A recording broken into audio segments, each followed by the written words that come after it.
Hi. చూశారు కదా, ఆ పేపర్ యొక్క హెడ్డింగ్ ఇలా ఉంది. అందుకే అందుకే శవాల దగ్గర నవ్వుతూ ఉంటాడు. ఈ పాయింట్ గుర్తుపెట్టుకోండి, తర్వాత మాట్లాడుకుందాం. చూంటే ఏ సీఎం జగన్ పెరికోడు, ఏడుస్తూనే ఉంటాడు చూడు. ఇట్లా ఉంటాయి కామెంట్స్ ఎక్కడ, ఆ పత్రికల్లో. అదే నవ్వుతూ ఉంటే శివరాజకీయాల దగ్గర నవ్వుతూ ఉన్నాడు అంటారు. అది కూడా వాళ్ళే అంటారు. ఎవరి మైండ్ సెట్ వాళ్ళది. సిచ్యువేషన్ బట్టి నవ్వు వస్తుంది, ఏడుపు వస్తుంది. రైట్.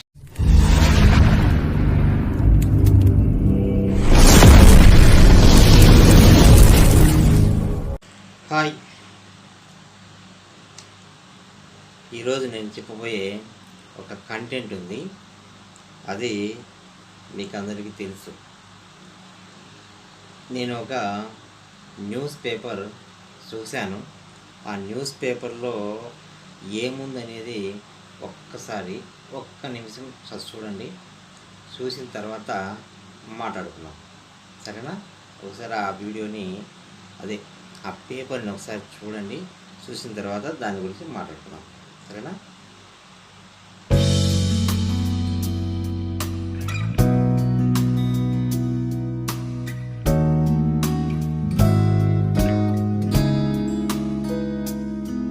హాయ్. చూశారు కదా, ఆ పేపర్ యొక్క హెడ్డింగ్ ఇలా ఉంది. చూశారు కదా, అది శుక్రవారము వచ్చినటువంటి ఆంధ్ర జ్యోతి అనే పేపర్లో నుంచి వచ్చినటువంటి, ఈ ఆంధ్రజ్యోతి పేపర్లో వచ్చినటువంటి ఈ యొక్క న్యూస్ టైటిల్ మీరందరూ చూసింటారు కదా. మీకు ఎలా అనిపించింది? ఇందులో జగన్ మళ్ళీ శవరాజకీయాలు మొదలుపెట్టాడు. అందుకే శవాల దగ్గర నవ్వుతూ ఉంటాడు. ఈ పాయింట్ గుర్తుపెట్టుకోండి, తర్వాత మాట్లాడుతున్నాం. ఈ జగన్ శవరాజకీయాలు చేస్తున్నాడట. అందుకే శవాల దగ్గర నవ్వుతూ ఉంటాడంట. మిగతా విషయాలన్నింటినీ నేను కాదను, కానీ శవాల దగ్గర ఎవరు నవ్వుతారండి? ఎందుకు నవ్వుతారు? ఒకటి రీజన్ ఉంటుంది. నవ్వడం అంటే అవహేళన చేయడం. అది ఈ జగన్ యొక్క అన్ని యాత్రలు చూడండి, అన్ని మీటింగ్స్ చూడండి. ఆయన మీటింగ్ నవ్వుతున్నాడంటే, ఒక వ్యక్తిని, ఒక పాప, ఒక ముసలాయన, ఒక ముసలామె వాళ్ళ దగ్గర నిలబడి వాళ్ళతో నవ్వుతూ మాట్లాడుతున్నాడంటే ధైర్యంగా ఉండండి, ధైర్యం కోసం చెప్తాడు. నవ్వుతూ ఉండండి, ఏం టెన్షన్ పడకండి, బాధపడకండి. నవ్వుతూ ఉంటే ఏదైనా సాధించవచ్చు. బాధపడద్దండి, ఏడవద్దండి. ఎందుకని సీఎం పొజిషన్లో ఉండే అతను ఏడుస్తూ కూర్చుంటే, సీఎం జగన్ పెరికోడు, ఏడుస్తూనే ఉంటాడు, ఏడుపు మొహమోడు, ఏడుపు గొట్టోడు. ఇట్లా ఉంటాయి కామెంట్స్ ఎక్కడ, ఆ పత్రికల్లో. అదే నవ్వుతూ ఉంటే శివరాజకీయాల దగ్గర నవ్వుతూ ఉన్నాడు అంటారు. అది కూడా వాళ్ళే అంటారు. ఏడిస్తే చేతగానివాడు, దద్దమ్మ, పిరికోడు, అందుకే ఏడుస్తున్నాడు అంటారు. సో ఇక్కడ ఎవరి మైండ్ సెట్ వాళ్ళది. సిచ్యువేషన్ బట్టి నవ్వు వస్తుంది, ఏడుపు వస్తుంది. రైట్. నవ్వేటప్పుడు మనిషికి ధైర్యం ఇవ్వాలని నవ్వుతాం. ఇప్పుడు ఒక చిన్న ఎగ్జాంపుల్ చెప్తాను. ఒక స్కూల్లో ఒక పాపకి చిన్న దెబ్బ తగిలింది. రైట్. ఆడుకుంటుంటే ఆ పాపకి చిన్న దెబ్బ తగిలింది.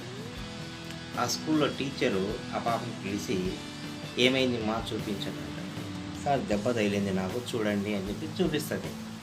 చూపించిన దెబ్బకి ఆయన మందు వేసేసి, కొద్దిగా టించర్ వేసి, ఏదో ఫస్ట్ ఎయిడ్ చేసిన తర్వాత ఏం పర్లేదమ్మా, డోంట్ వరీ, ఏం కాదు, అది చిన్న విషయమే, డోంట్ వరీ, ఏం కాదు అంటాడు. నవ్వుతూనే చెప్తాడు. ఆయన కూడా అయ్యో అయ్యో అయ్యో పాప, ఎందుకు దెబ్బ తగిలిందమ్మా నీకు, అయ్యో ఎందుకు తగిలింది నీకు, అయ్యో. టీచర్ ఏడుస్తాడా? That is the leader, that is a moral. Teacher is ఏ స్టూడెంట్స్ అందరికీ స్కూల్లో క్లాస్ రూమ్లో టీచరే మారల్. ఆయన ఏడవడం ఏంటండి? ఆయన ఏడిస్తే ఏమవుతుంది? పిల్లలందరూ ఏడవాలి. అదేనా ఆయన ద్వారా వాళ్ళు నేర్చుకోవాల్సింది? ఆయన ఏడవడు, ధైర్యం చెప్పడానికి నవ్వుతుంది చెప్తాడు.